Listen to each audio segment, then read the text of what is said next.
मेकियाभेलीको जन्म 1469 इस्वीमा इटालीको फ्लोरेन्स नगरमा भएको थियो। उनले विश्वविख्यात ग्रन्थ द प्रिन्स लेखेका हुन्। यसबाहेक मेकियाभेलीले The Art of War, The History of Florence नामक पुस्तकहरू पनि लेखेका छन्। उनले मानव स्वभाव सम्बन्धी पनि आफ्ना दृष्टिकोणहरू राखेका छन्। उनको विचारमा मानिस जन्मदेखि नै खराब हुन्छ, ऊ स्वार्थी हुन्छ, ऊ दुष्ट हुन्छ, उसमा दुर्बलता, मूर्खता तथा दुष्टताको सम्मिश्रण रहेको हुन्छ। मनुष्यमा रहेको यही स्वार्थीपन र अहमवाद उसका सारा क्रियाकलापहरूका प्रेरक तत्त्व हुन्। मानव स्वभाव आक्रामक हुन्छ। उसको शक्ति र सम्पत्तिको चाहनामा कुनै सीमा हुँदैन। उनी भन्दछन्, मानिस एकपछि अर्को चाहना राख्दै जान्छन्।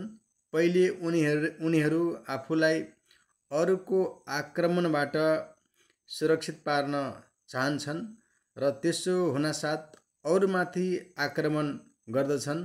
उनी भन्दछन्, मानिसहरू सधैँ आफ्ना चाहनालाई कहिले रोक्नुपर्छ भन्ने कुरा नजान्ने गल्ती गर्दछन्। मानिसमा रहेका कमी र कमजोरीहरूले गर्दा ऊ अरूले गर्ने अतिक्रमणबाट बिना कुनै शक्तिको सहाराले जोगिन सक्दैन।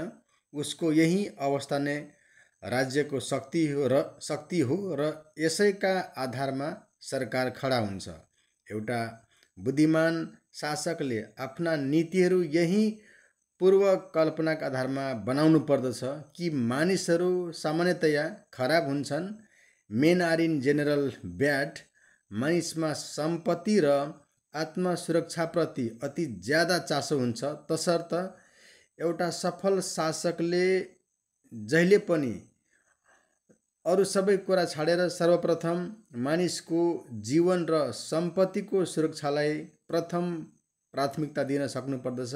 मानिसको धनीलिप्साको खैरो खाँदै उनी भन्दछन्, मेकियाभेली भन्दछन्, मानिसले बाबुको हत्याको दुःखलाई सजिलैसँग बिर्सिन सक्दछन् तर पैतृक सम्पत्ति खोसिएको बिर्सिँदैनन्। मानव स्वभावबारे यस्तो दृष्टिकोण राखेको हुँदा उनी शासकलाई के सल्लाह दिन चाहन्छन् भने उनीहरूले बरु मारुन् तर बिर्सेर पनि नलुट्नु। किल बट नट प्लन्डर। हरेक मानिसको यो चाहना हुन्छ कि संसारको सर्वोच्च वस्तु उसैको जीवनको लागि पर्याप्त होस्।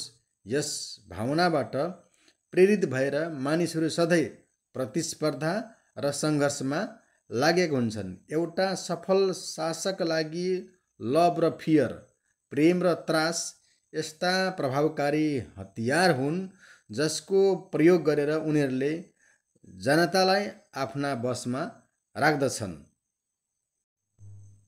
त्यसकारण उनको विचारलाई सेवाइनले के भनेका छन् भन्दाखेरि मेकियाभेलीको अनुसार मानव प्रकृति मूलत स्वार्थी छ, स्वार्थी हुन्छ।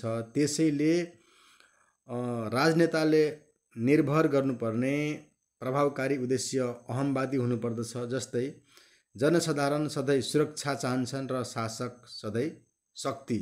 यिनै हुन् मानव स्वभाव सम्बन्धी मेकियाभेलीले राखेका धारणाहरू। यही धारणाका आधारमा अरू राजनीतिक विचारकभन्दा फरक पहिचान बनाएका छन्।